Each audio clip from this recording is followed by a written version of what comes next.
بسم الله الرحمن الرحيم الحمد لله رب العالمين الصلاة والسلام على سيدنا محمد خاتم النبيين وإمام المرسلين وعلى آله وصحبه أجمعين اللهم لا سهل إلا ما جعلته سهلا وأنت تجعل الحزن إذا شئت سهلا اللهم فقهنا في الدين رب اشرح لي صدري ويسر لي أمري واحلل عقدة من لساني يفقهوا قولي.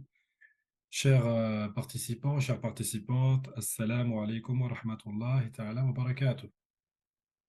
Soyez les bienvenus pour cette seconde intervention dans le cadre des interventions du mois de Ramadan organisées par l'Institut Ihsan.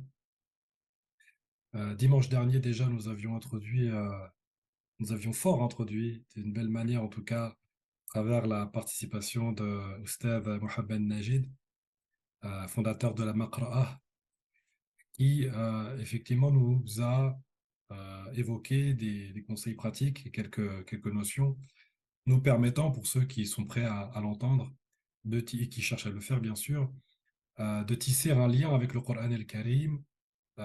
Et je pense que beaucoup ont été enchantés et ravis de cette intervention et peut-être certains auraient aimé encore en entendre davantage et j'espère qu'à une autre occasion, on pourra justement le réinviter. Et ce que je disais en aparté, je crois, hier à notre imam que je vais vous présenter, c'est Abdel Taif, c'était que cette intervention, elle faisait écho à une intervention qui eut lieu il y a 9 ans de cela.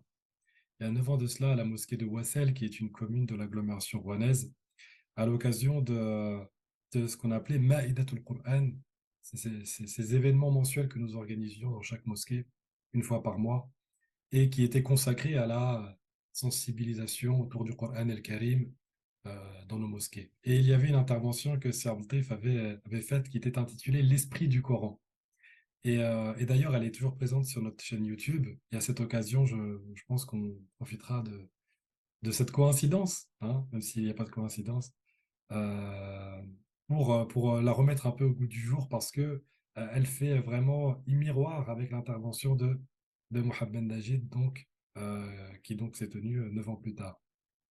Donc c'était assez troublant, cette ressemblance dans l'intervention, pas dans les termes, mais en tout cas dans l'idée mère qui était celle que le Coran a une âme, pardon, et qu'il faut pouvoir entretenir un lien avec elle et créer une affinité avec celle-ci. Maintenant, aujourd'hui, ce qui nous intéresse, c'est une autre facette, non pas celle du Ramadan en tant que mois du Coran, mais en tant que mois notamment du jeûne. Et la façon dont ce mois de Ramadan, eh bien, nous le vivons actuellement. Nous l'avons vécu un certain nombre d'années dans notre vie, puisque c'est un événement annuel, comme vous le savez. Mais d'autres l'ont vécu avant nous. Et parmi eux, eh bien, la plus noble créature d'Allah subhanahu wa ta'ala, c'est nul autre que la personne du prophète sallallahu alayhi wa sallam et celle de ses compagnons. Et donc, il avait été suggéré, il avait été demandé à notre imam Abdel Taif euh, de, euh, de nous entretenir, de nous évoquer quelques temps forts de Ramadan à travers la sira du prophète sallallahu alayhi wa sallam et la vie des compagnons. Et pour ceux qui ne le connaîtraient, qui ne, peut-être ne le connaissent pas encore, ce qui me paraît peu probable, l'imam Abdel Taif, c'est celui qui a fondé l'Institut Hassan donc, en 2015 et qui nous a formé en fait la première mouture d'enseignants, que ce soit dans la langue arabe, le fiqh ou autre. Et l'Institut n'a eu de cesse d'évoluer jusqu'à présent pour prendre la forme telle que vous la connaissez aujourd'hui, avec ses activités, avec sa diversité, avec toute son équipe et son staff. Mais la première graine là, qui a été plantée, elle a été plantée par nul autre que notre imam Abou Taif, Hmitou, que j'espère vous allez découvrir de la meilleure des manières à travers cette conférence pour ceux qui ne le connaîtraient pas encore et pour ceux qui sont habitués, eh bien, je vous souhaite une bonne séance. Comme à l'accoutumée, donc, l'intervention durera un peu plus d'une demi-heure, 35, maximum 40 minutes. Puis, bien sûr, un temps d'échange nous sera accordé pour ceux qui le souhaitent. Donc, préparez vos questions. Beaucoup sont pris par le temps. À 19h, 19h10, on clôt l'événement. Et du coup, certains, ben, au dernier moment, trouvent l'envie de poser des questions. Donc, n'hésitez pas à les noter dans le chat, même durant l'intervention. Et bien sûr, l'imam Aboutef n'y répondra peut-être probablement que une fois qu'il a terminé son propos, Inch'Allah.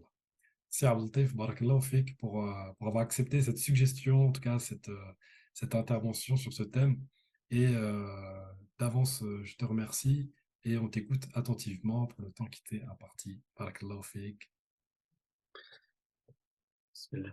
Merci beaucoup. Merci Younes.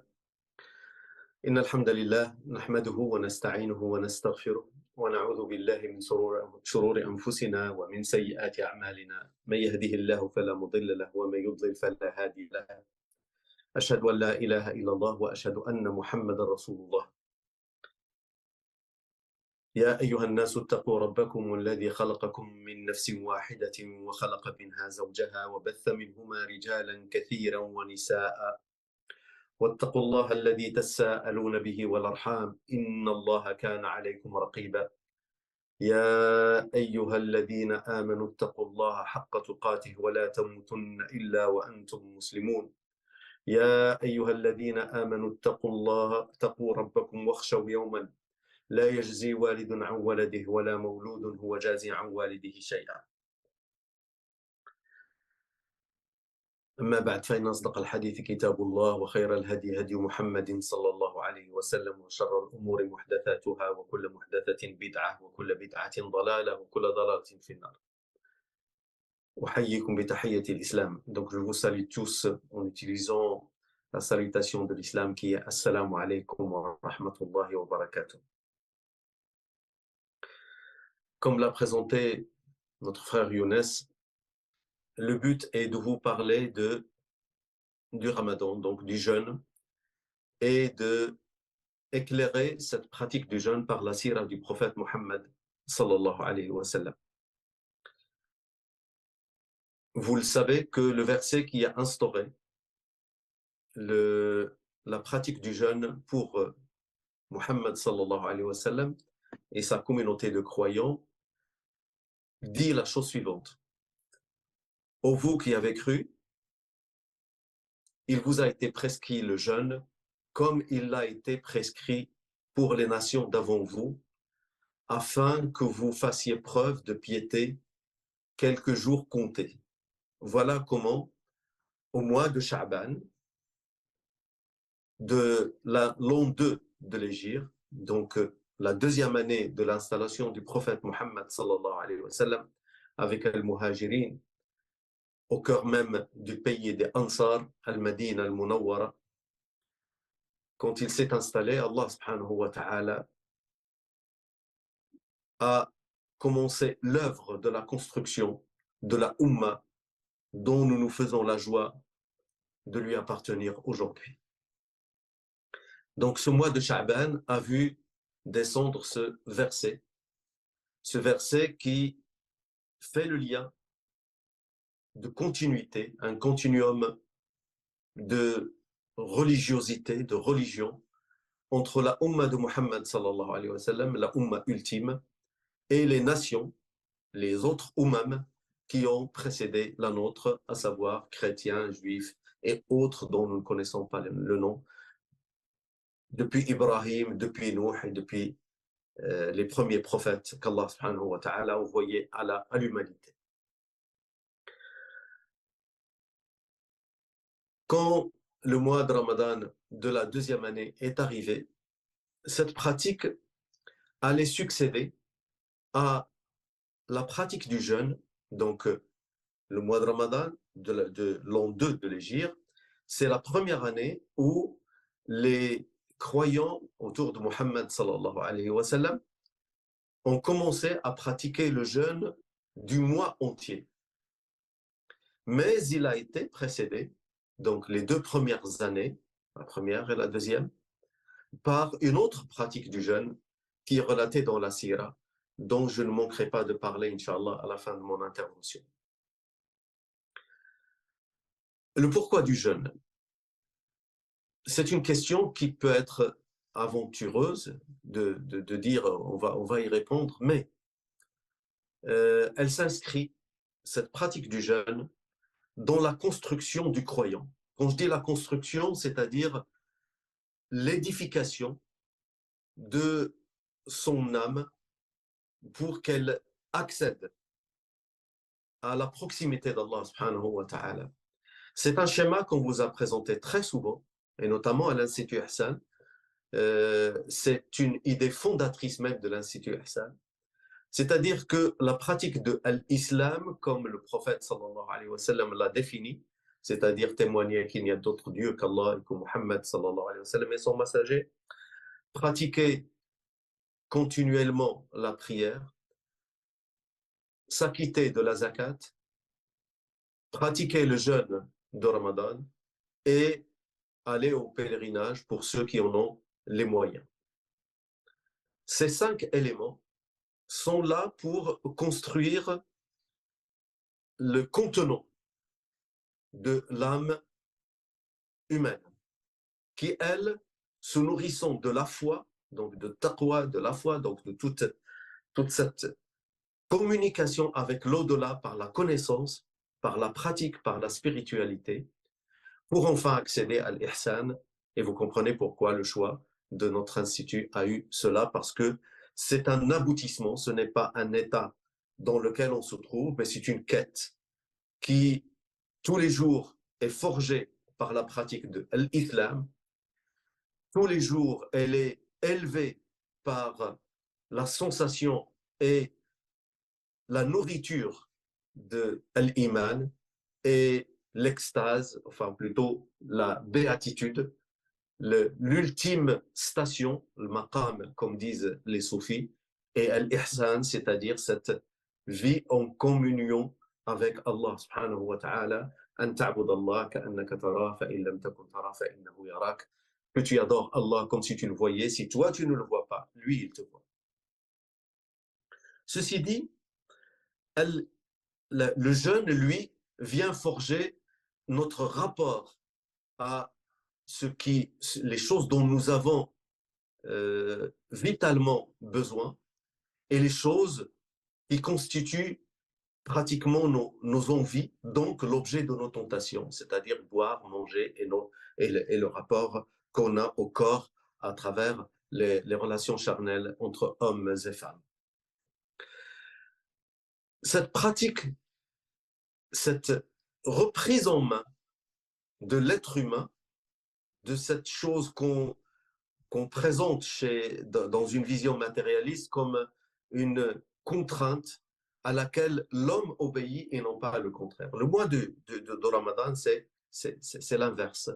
Allah subhanahu wa ta'ala veut que nous manifestions notre soumission, le sens même du mot al-Islam, en nous abstenant de ce qui nous donne vie, de ce qui nous donne la joie de la vie pendant un moment donné, dans le but essentiel, principal, de lui obéir. Bien sûr, nous y trouvons notre intérêt. Il y a des gens qui maigrissent, il y a des gens qui retrouvent, qui ont moins de problèmes d'estomac, il y a des gens, mais cela, ce ne sont que des avantages collatéraux qu'Allah subhanahu wa ta'ala a mis en place pour donner envie aux gens de jeûner, de le pratiquer et d'en tirer le bénéfice. Les événements du mois de Ramadan, du mois de Ramadan sont très nombreux. Et le premier, bien sûr, toujours dans Surat al-Baqarah, l'autre verset qui suit celui dont nous avons parlé tout à l'heure, Shahru Ramadan alladhi unzila fihi al-Qur'an. Donc, et ça, je pense que le frère en avait parlé la semaine dernière, j'en ai parlé souvent, beaucoup d'intervenants font le lien organique entre la pratique du jeûne au mois de Ramadan et la réception, la révélation du Coran reçu par Muhammad sallallahu alayhi wa sallam. Shahru Ramadan alladhi unzila fihi al-Qur'an. Sachez que dans la langue arabe, le fait d'identifier quelque chose par un de ses aspects, lorsque Allah subhanahu wa ta'ala dit Allahu la ilaha illa huwa al-hayyul qayyum la ta'khudhuhu sinatun wa la nawm, il se présente lui-même. Qul huwa Allahu ahad, Allahu samad. Donc vous avez le début, puis après vous avez plein d'éléments pour vous le présenter. Le mois de Ramadan est présenté ici comme Shahrul Qur'an. Vraiment le mois du Coran. Et ça, c'est ce qui a illuminé la vie du prophète sallallahu alayhi wa sallam et qui a illuminé la vie de tous les croyants. Donc, euh, mettons-nous dans l'esprit que pendant ces jours bénis que nous sommes en train de vivre, que le prophète sallallahu alayhi wa sallam, qui fréquentait la grotte de Hira, qui faisait le va-et-vient entre son foyer et la grotte de Hira, a eu la fameuse rencontre ô combien troublante avec Jibril alayhi salam et tout ce qui s'en est suivi. Ce n'était que des épreuves, que de l'élévation, du bonheur, du travail, de la sueur, du sang, qui a fait que le prophète sallallahu alayhi wa sallam fut choisi par Allah subhanahu wa ta'ala pour qu'il soit l'homme qui a accompli la plus grande œuvre de tous les temps, prophète et messager compris. Ça, c'est le premier événement. Le deuxième événement remarquable pendant le mois de Ramadan, c'est la bataille de Badr, bien sûr. La bataille de Badr a eu lieu le 17 Ramadan du premier Ramadan. C'est subhanallah, le premier Ramadan, la première victoire. Comme si Allah subhanahu wa ta'ala, et que Dieu m'en garde, que je lui prête des intentions qui ne sont pas les siennes, comme si Allah subhanahu wa ta'ala voulait associer trois choses. La pratique du jeûne, une soumission totale à Allah subhanahu wa ta'ala, donc un don de soi vers Allah subhanahu wa ta'ala. Une pratique de l'effort, et notamment ici, un effort très violent, un effort très risqué, celui d'aller récupérer les biens qui ont été spoliés pendant la période mécoise, donc une période très douloureuse, par les Mécois, par les mécréants mécois. Et grâce à ces biens-là, ils faisaient leur commerce avec le Cham, donc vers le nord, et au retour, ils revenaient avec des caravanes chargées de biens qui étaient de nature à appartenir à ces déshérités qui ont quitté leurs biens de la Mecque pour venir à Médine pour sauver leur foi. Suhaib al-Rumi, Suhaib ibn Sinan, un des compagnons du prophète alayhi salatu wassalam, qui lui n'est pas originaire de la Mecque, s'était installé à la Mecque et il était artisan, donc il était forgeron et habile dans le maniement des métaux. Et dans une ville commerciale, avoir un artisan, c'était pratiquement lui promettre grande richesse. Très très vite, il est devenu un homme avec beaucoup de biens, beaucoup de richesses. Quand il a décidé de quitter la Mecque pour aller rejoindre le prophète sallallahu alayhi wa sallam, parce qu'il avait adhéré à la religion de l'islam, les Mécois l'ont intercepté. Et ils ont vu qu'il avait des chameaux chargés de biens, ces propriétés, ce qui lui appartenait de manière légitime. Et ils lui ont rappelé ses origines. Ils lui ont dit, rappelle-toi que quand tu étais venu le premier jour, tu n'avais pas le sou. Et maintenant, tu pars avec beaucoup de richesses. Ces richesses ont été gagnées à la Mecque, elles restent à la Mecque. Si tu veux avoir la vie sauve, tu laisses tout ce que tu as laissé et tu repars.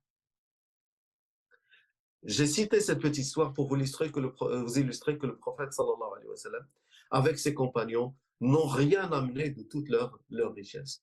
Uthman ibn Affan, un homme richissime, est parti sans rien. Abdurrahman ibn Auf, un faiseur de richesse, est parti sans rien.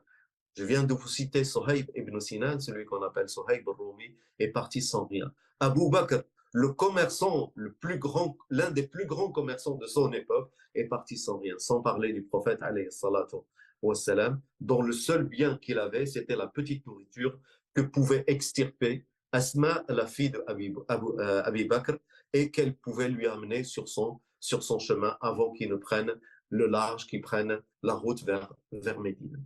Donc, cette quête d'aller récupérer son droit. Alors, beaucoup de gens présentent l'islam comme étant la religion de l'épée. Quand vous ne détaillez pas les choses, vous ne pouvez pas comprendre que cette bataille de Badr, qui au départ n'était pas destinée à être une bataille, c'est juste une remise, comment dirais-je, on remet les choses à l'endroit. Les musulmans récupèrent une partie de leurs biens. Et quoi de mieux que d'aller les récupérer à un endroit où ils ne risquaient pas de provoquer beaucoup de dégâts, ni d'en subir, c'est-à-dire intercepter une caravane. Personne ne pouvait s'en offusquer, puisque les Arabes étaient coutumiers justement de ces razzias. Donc une caravane pouvait parfois partir et ne pas revenir. Mais Allah subhanahu wa ta'ala, on a voulu autrement que ce mois de jeûne, qui a été, comme je le rappelle, comme je l'ai dit tout à l'heure, le don de soi, le don du corps, eh bien, qu'il faut aussi le don de la vie, c'est-à-dire prendre le risque de mourir pour aller se battre pour une cause juste. Cette bataille de Badr devait être aussi euh, être l'occasion du changement du statut des habitants de Médine. Je m'explique. Les habitants de la Mecque, donc les premiers musulmans, ont adhéré à la religion de l'islam et ils faisaient partie, pour la grande partie d'entre eux, du clan du prophète alayhi salatu wassalam. Ils faisaient partie de Quraysh. Et ils sont revenus à Médine en refuge. Et le pacte qui a uni, ou plutôt l'alliance, qui a uni le prophète sallallahu alayhi wa sallam, les muhajirin d'un côté, et les habitants de Médine, de l'autre côté, ce qu'on appelle les partisans al-Ansar, consistait à ce que les Médinois défendent les Mécois, et parmi les Mécois, Muhammad sallallahu alayhi wa sallam, contre toute agression extérieure. Contre toute agression extérieure. Donc, leur statut était établi ainsi. Mais quand les Quraysh, donc les Mécois, avaient sauvé leur caravane, quand Abu Sufyan a appris que l'arrivée des musulmans, il a changé, il est allé vers le chemin maritime, donc pour descendre vers Jeddah et ensuite bifurquer vers la Mecque. Il a annoncé aux milliers de personnes armées jusqu'aux dents pour en découdre avec le musulman qui était parti de la Mecque, quand il aura annoncé que la caravane était sauve, eh bien, les tyrans, dont Abu Jahl, Umayya ibn Khalaf et d'autres, ont décidé que c'était le moment d'extirper l'islam dans son cœur, c'est-à-dire à Médine. Donc la bataille ne s'est pas passée à la Mecque, donc ce n'est pas une agression musulmane contre les pauvres Mécois qui ne demandaient que la paix, mais c'était une agression mécoise qui venait en quelques encablures de Médine agresser le prophète alayhi salatu wassalam. Les musulmans, quand ils ont vu que la caravane était partie, ils rebroussaient chemin, ils revenaient. Mais Allah subhanahu wa ta'ala, comme il dit dans le Coran, et si vous vous étiez donné rendez-vous, vous vous auriez raté. Mais Allah subhanahu wa ta'ala a fixé son rendez-vous jusqu'au point d'appeler cette journée Yawm al-Furqan, le jour du discernement, c'est-à-dire entre le bien et le mal, entre le juste et entre le vrai et le faux, le juste et l'injuste. Les Médinois se sont trouvés dans une posture différente. Ils allaient déclarer la guerre à Quraysh. Les gens qui ne sont pas habitués à ces termes-là auront du mal à comprendre la profondeur de ce que je suis en train de dire. Quraysh, le cœur de l'Arabie. Quraysh, c'est le peuple qui sont les hôtes de la Kaaba. Tous les Arabes, il y a d'autres endroits où il y a d'autres Kaaba. Mais la Kaaba, la grande, c'est celle de la Mecque. Donc tous les Arabes, quand ils veulent faire, comment dirais-je, honneur à leur divinité, ils ne pouvaient l'accomplir de meilleure façon que de se rendre au pèlerinage de la Mecque. Donc, leur déclarer la guerre, c'est déclarer la guerre à tous les Arabes. Donc, stratégiquement, c'était extrêmement dangereux. Et là, je vais vous relater. Donc, imaginez que ce sont des gens qui sont en plein. Jusque-là, ils jeûnent encore. Ils n'ont pas rompu le jeûne jusqu'à cet instant-là. Ils étaient les 314, 313 ou 314 compagnons autour du prophète sallallahu alayhi wa sallam. De l'autre côté de la vallée se trouvent plus d'un millier de personnes, mieux armées, mieux équipées, montées. Ils avaient des montures alors qu'il n'en avait que deux du côté du prophète alayhi salatu wa salam. Et le prophète sallallahu alayhi wa sallam pose la fameuse question. Qu'allez-vous faire? Quel, dans quel état d'esprit vous allez les affronter? Alors les muhajirines, ils se sentaient dans leur droit, à l'endroit où ils se trouvaient. On dit au messager, quoi que tu aies choisi de faire, nous sommes derrière toi. Il repose une deuxième fois la question. Et c'est encore un Mécois qui répond. Les Médinois ont toujours été discrets. C'était des gens doux, les gens qui vont à Médine et qui vont à la Mecque, même maintenant, se rendent compte que ce sont des populations très différentes en tempérament, en comportement, en accueil. Les Médinois, c'est la ville de l'accueil, si on pouvait lui donner ce nom-là, puisqu'elle est devenue la ville d'accueil du prophète, alayhi salatu wassalam. Jusqu'au moment où l'un d'eux a dit au messager, je pense que ta question ne s'adresse pas aux muhajirin et qu'elle s'adresse à nous. Parce que tu veux savoir si nous sommes capables d'outrepasser le pacte que nous avons avec toi, c'est-à-dire de te défendre quand tu es attaqué chez nous. Eh bien, décide et nous te suivrons. Je jure par Allah que si tu prenais la direction des montagnes lointaines, nous te suivrons. Et ce fut carrément un changement. Et c'est pour ça que je vous dis, cette occasion de la bataille de Badr au mois de Ramadan était l'occasion de tous les dons.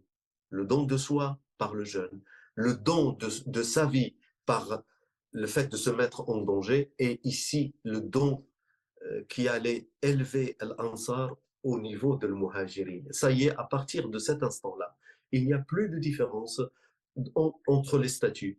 On les appelle les auxiliaires quand on traduit en français, mais dans le mot auxiliaire, ça veut dire qu'il y en a un principal et l'autre qui est auxiliaire. Le mot Ansar n'a pas cette connotation. C'est les partisans plutôt. C'est comme ça peut-être qu'il faut le traduire. Et ce jeûne, c'était l'occasion aussi pour le prophète sallallahu alayhi wa sallam, par la révélation, d'instaurer la pratique de la rupture du jeûne. Et ça me permettra de dire une chose extrêmement importante. Beaucoup de gens considèrent que, en toutes circonstances, le fait de jeûner est meilleur que le fait de ne pas jeûner. Dans l'absolu, oui. Parce qu'Allah subhanahu wa ta'ala dit wa an tasumu khayrun lakum, et que vous jeûniez, c'est meilleur pour vous. Ça, c'est pour les gens qui ont le choix, la possibilité. Si tu es en situation, si tu réunis toutes les conditions pour jeûner, tu dois jeûner. Là, tu n'as pas le choix. Mais si tu es en situation de faire un choix, tu peux jeûner, mais ce sera dans la difficulté de jeûner. Donc là, tu peux effectuer un choix. Le fait de jeûner est meilleur, dit le Coran. Mais dans certaines situations, le fait de ne pas jeûner est meilleur que le fait de jeûner. Et là, en l'occasion, le prophète sallallahu alayhi wa sallam a rompu le jeûne devant les croyants. Puis eux, c'est leur premier ramadan, donc c'est tout nouveau. Et il fallait qu'ils le rompent. Beaucoup hésitaient à le faire, mais le prophète sallallahu alayhi wa sallam l'a fait, et il a montré par l'exemple que le fait de se soumettre au choix proposé par Allah subhanahu wa ta'ala et de le prendre était, à cet instant-là, le fait de ne pas jeûner était meilleur que le fait de jeûner. Je dis la même chose pour les sœurs qui ont, pour des raisons physiques, ne peuvent pas jeûner. Elles se sentent moins, peut-être pour certaines, elles se sentent moins croyantes, moins pratiquantes que les hommes ou que les autres femmes qui n'ont pas cet obstacle-là. Non. Le fait de ne pas jeûner à ce moment-là est meilleur que le fait de jeûner, puisque pour elles, le fait de jeûner, ce serait une infraction à l'ordre d'Allah subhanahu wa ta'ala. Ça, ceci est une réponse à ceux qui voudraient faire de cette différenciation, je ne parlerai pas de discrimination entre les hommes et les femmes qui jeûneraient tout un mois et que les femmes ne jeûneraient une partie du mois, que ce serait une position de domination machiste. Il y a des musulmans qui sont allés sur ce terrain-là et il y a des courants, alhamdoulilah, minoritaires qui font jeûner les femmes alors qu'elles ont leur, alors qu'elles ont leurs règles, qu'Allah subhanahu wa ta'ala nous préserve d'une telle transgression. La bataille de Badr a connu ce jour-là la mort de peut-être des plus grands ennemis de prophètes de tous les temps, notamment le grand Abu Jahl, Amr al-Hakam ibn Hisham, celui que le prophète sallallahu alayhi wa sallam a appelé le pharaon de cette communauté. Avec lui, Umayya ibn Khalaf et d'autres noms. Ce qui allait rendre la Mecque moins arrogante, la Mecque mécréante, pas pas la nôtre, pas celle que, quand je dis la Mecque mécréante, c'est-à-dire les habitants de la Mecque, les rendre moins arrogants, les rendre moins comment dirais-je, moins belliqueux, puisque la tête de la Mecque va être prise par un homme plutôt politique, et c'était Abu Sufyan, et la suite des événements vont nous montrer que les choses allaient, la balance allait, plus le temps avançait, plus elle se penchait vers la domination de la religion vraie, celle de Mohammed sallallahu alayhi wa sallam. Le deuxième événement étant une autre victoire éclatante. Donc, le Ramadan a été le sein de deux grands événements. Un événement qui annonce le début de la victoire et un qui instaure, ou plutôt met en place l'achèvement de cette victoire, et c'est la conquête de la Mecque. Et quand nous parlons de conquête ici, n'allez pas penser à un siège, n'allez pas penser à quelque chose de sanguinolent. Ça s'est fait dans la douceur. C'est-à-dire que, sauf dans de rares cas où il fallait une frappée de fort pour montrer leur détermination, les croyants sont entrés à la Mecque pratiquement sans grande violence. La Mecque, qui est le berceau de l'islam, qui est le lieu où le prophète sallallahu alayhi wa sallam a grandi, la ville qui a nourri de son amour le cœur du jeune Mohammed sallallahu alayhi wa sallam. Et cet amour n'a cessé de grandir dans son cœur. Cet amour qui allait être concurrencé par l'amour de Médine, au point que Allah subhanahu wa ta'ala a choisi que le prophète sallallahu alayhi wa sallam soit enterré à Médine et non pas à la Mecque. Ce saut dans l'histoire, c'est-à-dire la bataille de Badr et la conquête de la Mecque, c'est 6 ans. C'est 6 ans d'histoire. Donc l'an 6 et l'an 8, qui a été truffé de plein d'autres événements, notamment la bataille de Uhud. C'était une défaite qui a vu le martyr de Hamza, l'oncle du prophète alayhi salatu wassalam, de Mus'ab ibn Umayr, l'ambassadeur et le ressemblant du prophète sallallahu alayhi wa sallam, et 68 autres parmi les illustres croyants. Ensuite, il y a eu comment dirais-je, le siège de Médine par les mécréants, qu'on appelle la bataille de Khandaq. Ensuite, il y a eu Al-Hudaybiyah, le pacte de l'Hudaybiyah, ce moment de paix conclu avec les Mécois. Ensuite, il y a eu Khaybar, c'est-à-dire l'exclusion des adversaires qui sont devenus des adversaires très dangereux, c'est-à-dire les quelques tribus israélites qui habitaient à côté de Médine, et s'en est suivi après la rupture du pacte de paix qu'il y avait entre le prophète sallallahu alayhi wa sallam et les Mécois par les Mécois, et l'ordre d'Allah subhanahu wa ta'ala a été donné au prophète sallallahu alayhi wa sallam d'aller reprendre la Mecque et de la remettre au centre de la foi musulmane et que le culte, notamment celui du pèlerinage, soit purifié de toutes les impuretés de paganisme et de polythéisme qu'il avait gangréné. Et ça a eu lieu au mois de Ramadan. Je m'approche de la fin de mon intervention, mais pour dire deux choses. La première, euh, ces deux grands événements. Entre les deux, le prophète sallallahu alayhi wa sallam envoyait ce qu'on appelle des sariyas, c'est-à-dire ce sont des expéditions pour apaiser des endroits, pour anticiper une agression autour de Médine. Beaucoup d'entre elles se sont passées au mois de Ramadan. Et ça tord le cou à l'idée que lorsque le corps est affaibli par le manque de nourriture, l'esprit est affaibli. Vraiment, ça la bat en brèche. Le mois de Ramadan est certes un mois où le corps est diminué, bien sûr, notamment lorsqu'on s'éloigne de son premier repas de Sahur, bien sûr, le corps est moins nourri. Donc on peut comprendre que d'un point de vue physique, il est diminué. Mais d'un point de vue spirituel, les deux courbes se croisent.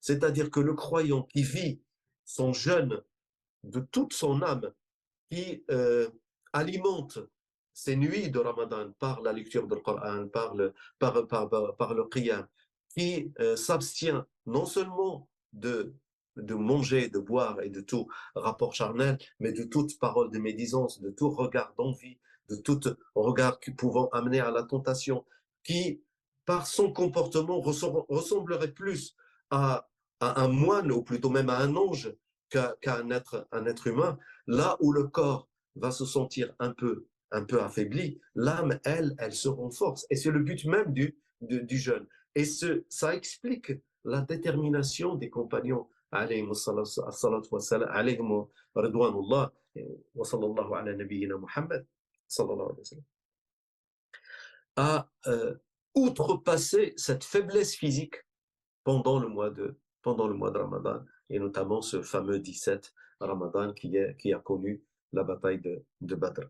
C'est déterminant de le comprendre.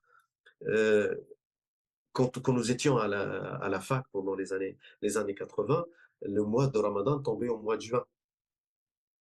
Donc, on a fait le cycle parce que on a dépassé les 33 années qui font le cycle.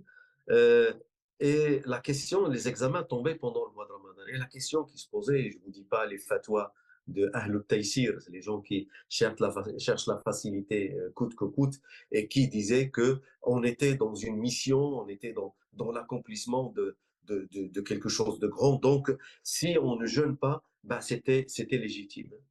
Et les irréductibles qui ont certainement eux mieux compris l'enseignement de la bataille de Badr, sont allés aux épreuves en ayant jeûné, c'est-à-dire avec un corps peut-être un peu diminué, mais avec un esprit aiguisé.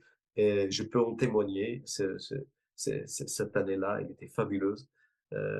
Les résultats de ceux qui ont jeûné étaient bien meilleurs que les résultats de ceux qui n'ont pas jeûné. Ce n'est pas une démonstration, mais c'est une situation qui pourrait arriver dans beaucoup de moments. Je répète, si l'affaiblissement du corps vous met en danger, comme le fait par exemple de voyager longuement, je parle pour un routier, quelqu'un qui va faire 2000 ou 3000 kilomètres, bien sûr, s'il jeûne, il pourrait se mettre en danger parce qu'il y a question de vigilance, question d'endurance. Là, bien sûr,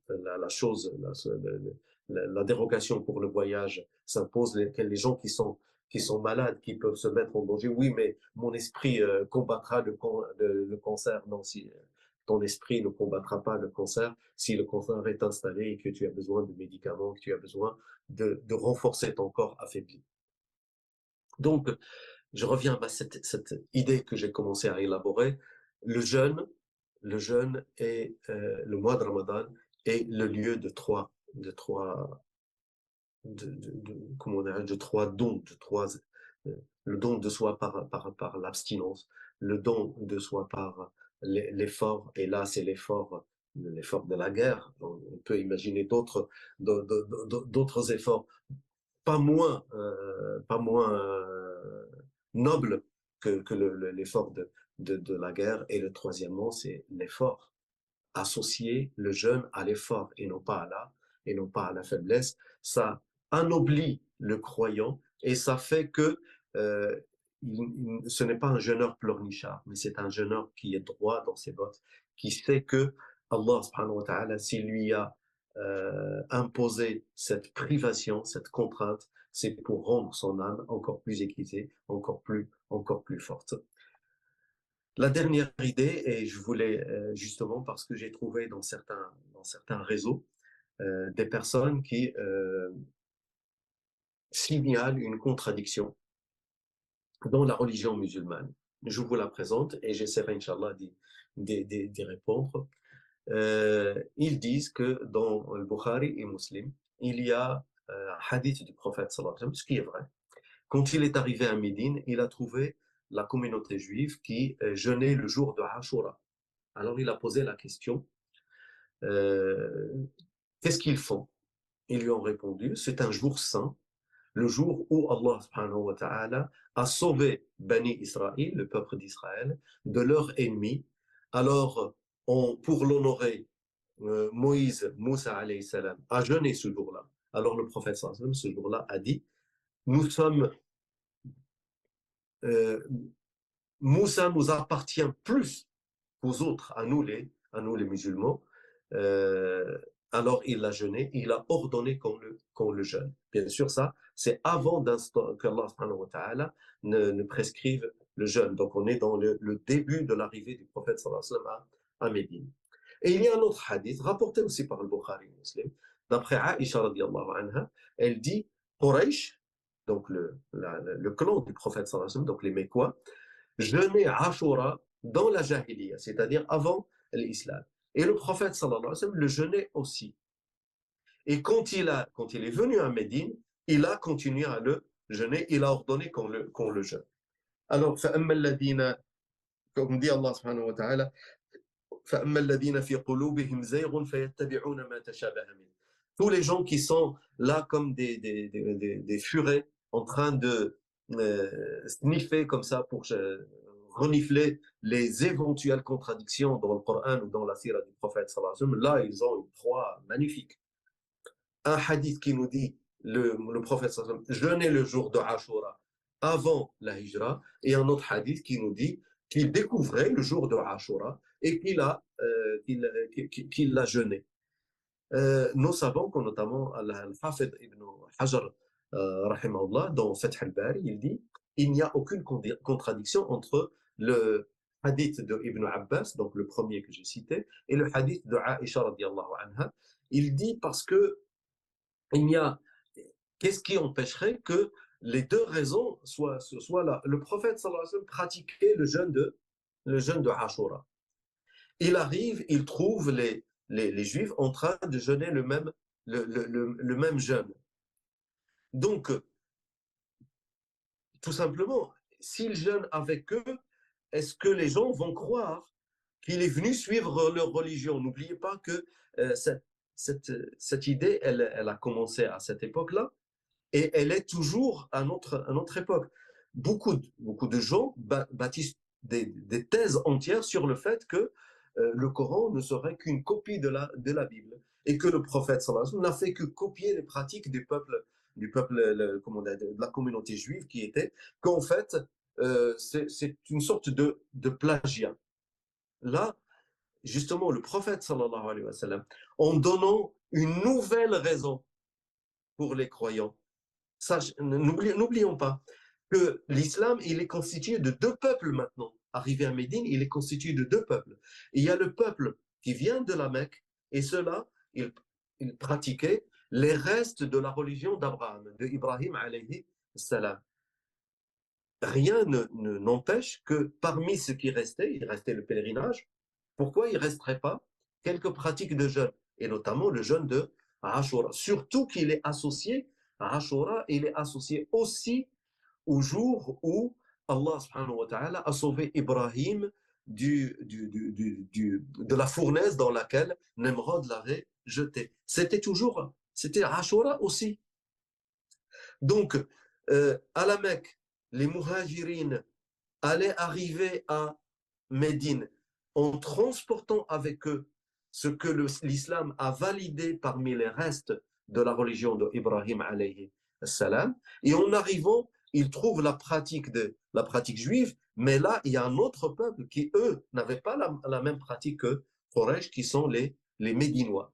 Et pour dire aux Médinois une nouvelle raison pour eux de pratiquer cette journée de jeûne, c'est que Moussa, lui aussi, il est musulman, au sens où il est soumis à Allah subhanahu wa ta'ala. Le prophète sallallahu alayhi wa sallam lui a succédé, comme il a succédé à Jésus, comme il a succédé à Abraham, Ibrahim alayhi salam, comme il a succédé à toute la lignée de prophètes. Donc, il ne l'a pas jeûné pour les suivre, donc en un premier temps, comme il ne l'a pas jeûné pour la première fois pour les suivre, mais il a jeûné pour être l'exemple des Médinois et ainsi regrouper les deux raisons, donc une même pratique avec deux raisons différentes. Wallahu a'lam.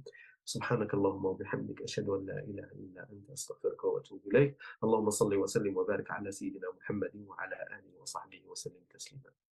Merci beaucoup. Barakallahu fik, jazakallahu khairan. C'était riche en enseignements, mashallah.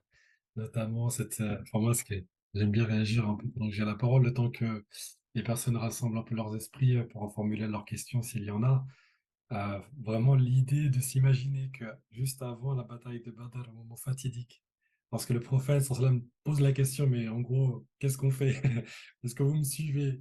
Et de savoir que ceux qui sont invités à répondre sont en état de jeûne, mais du coup, se dire, mais dans quelle disposition spirituelle ils sont, quoi? Comment on peut concevoir être en état de jeûne et répondre autrement, en fait, d'une certaine manière? Enfin, je veux dire, j'avais jamais pensé à cet événement sous l'angle du fait qu'ils étaient en train de jeûner et que du coup, ça prend, enfin, ça donne un sens aux jeunes, ce là qui est quand même que, effectivement, c'est un mois de l'effort et non pas un mois de la passivité et de l'endolorissement, quoi. Et je pense qu'on peut se poser la même question, alors des questions moindres, mais quand on vient de manger, qu'on a le ventre bien rempli et on se demande est-ce qu'on va aller à la mosquée pour prier Tarawih ou pas, et on hésite, ben, il faut se dire que c'est le mois de la détermination et de l'effort, quoi. Voilà, c'est peut-être pas la même question et la même réponse que celle qu'ils ont vécue à l'époque de Ramadan, de l'an 2 de l'Hégire, mais encore, faut essayer de s'en inspirer à minima, quoi. Est-ce Barakallahu qu'il y fik. a des, Merci. personnes qui veulent réagir, veulent poser une question ou autre? Vous pouvez écrire. Ou vous pouvez aussi activer votre micro à votre guise.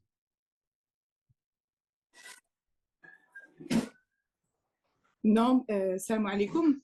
Comme Alaykoum ça, là, salam. wa Moi, je suis la grande sœur de Jawed et je voulais juste vous remercier parce que je trouvais que c'était très bien expliqué et c'est vraiment instructif. Donc, merci beaucoup. Il y a ma petite fille de 12 ans qui vous a écouté aussi et ma mère. Donc, merci beaucoup et bsahaf torkum. Barakallahu fik. Merci beaucoup.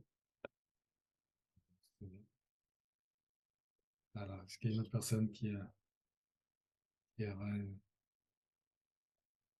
Est-ce qu'il y aurait eu... On a cité donc trois événements, donc combien importants. Le début de la révélation dans la grotte de Hira, qui s'est fait durant le mois de Ramadan. Bataille de Badr, qui est une grande victoire. Et puis la grande victoire de la conquête de la Mecque, qui est la réconciliation, les retrouvailles du prophète sallam avec sa cité d'enfance, cité d'origine. Euh, Ça, j'ai le replay. Et pas de souci, il y a un replay qui sera sur YouTube, Inch'Allah, normalement. Peut-être pas ce soir, mais au plus tard demain soir avant le temps. Là, si l'équipe est au taquet. Mais je me demandais, déjà, ça en soi, c'est-à-dire que le mois de Ramadan, c'est le mois des grands accomplissements, des plus grandes œuvres de l'humanité, peut-être. Mais est-ce qu'il y a d'autres événements auxquels tu avais pensé, que tu t'es dit non, ce ne sera pas l'occasion, peut-être au-delà peut-être de la vie du prophète, mais la vie des compagnons, je sais pas. Parce que je sais que tu as une connaissance historique un peu, je vais pas dire sans limite pour pas trop te flatter, mais du coup, je me demandais, par Ah curiosité, oui, à quoi tu aurais ah oui, pensé? le, le, le plus grand événement qui me vient à l'esprit, c'est la bataille de Ain Jalut.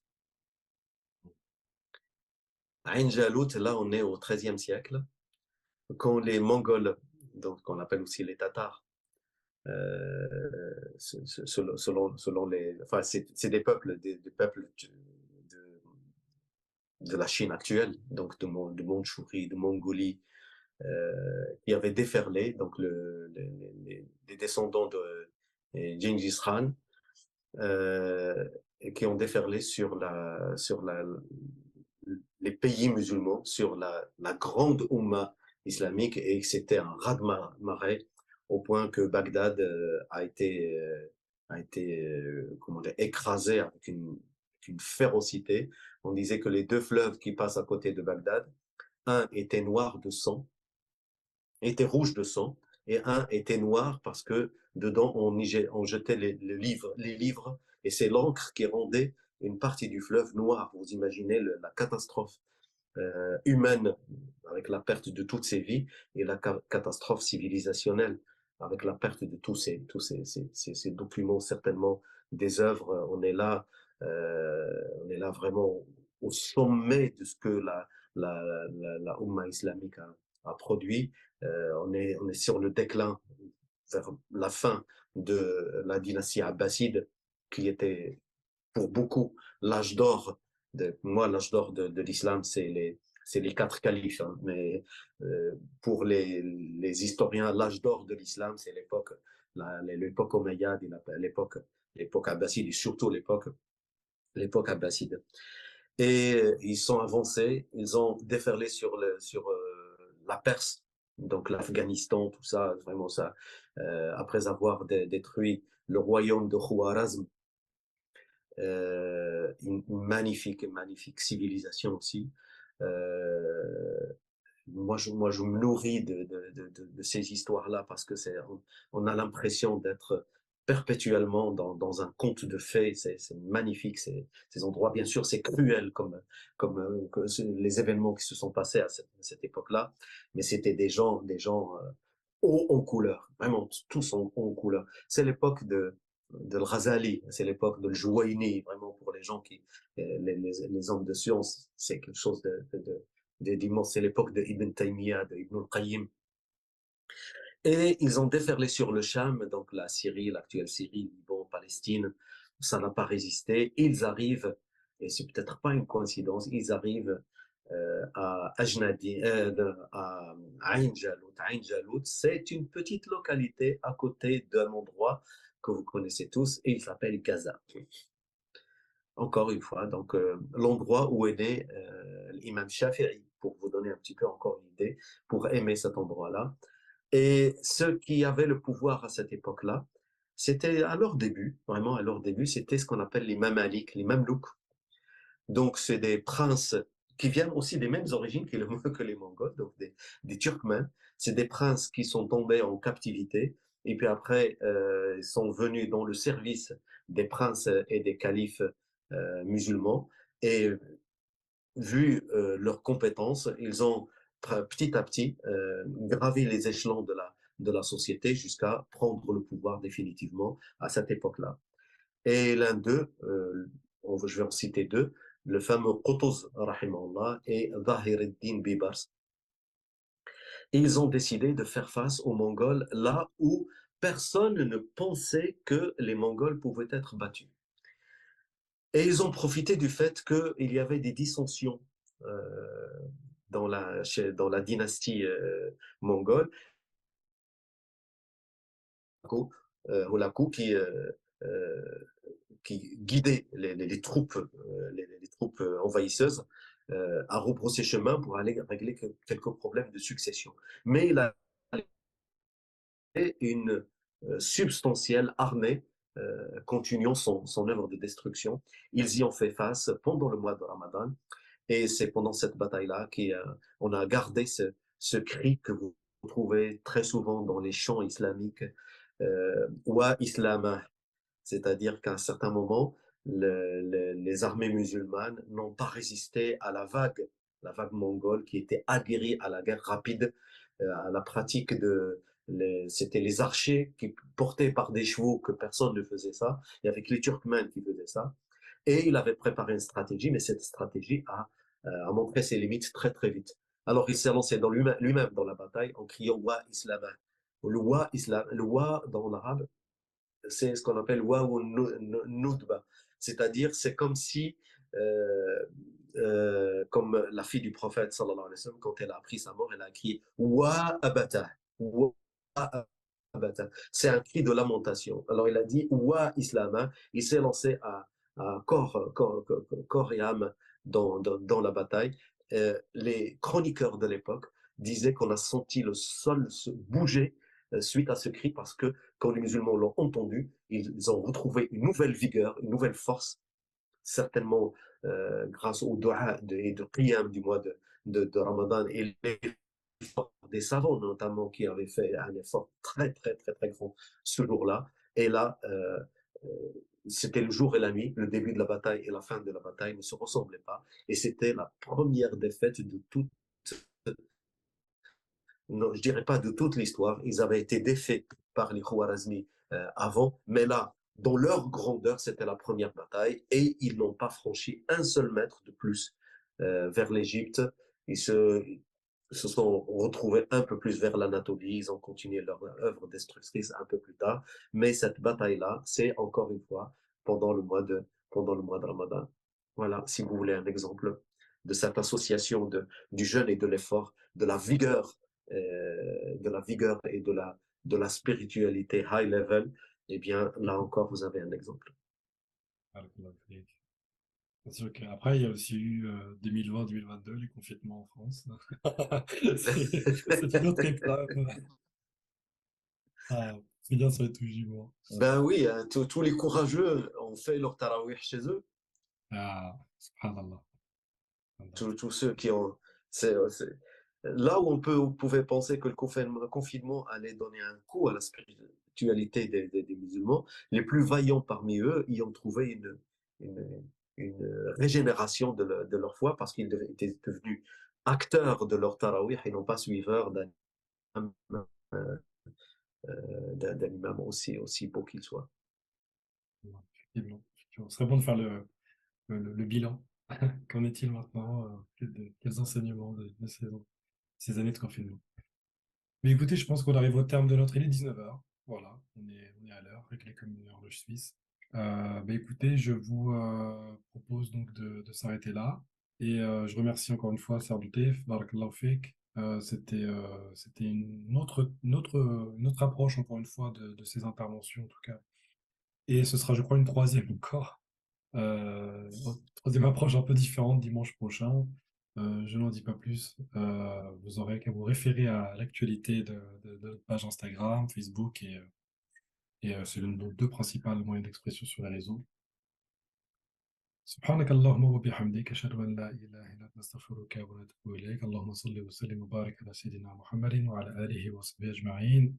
Je vous souhaite à toutes et à tous une bonne fin de semaine. Sahaf Turkoum. Assalamu alaikum wa rahmatullah. بارك الله فيكم. وعليكم السلام ورحمة الله وبركاته.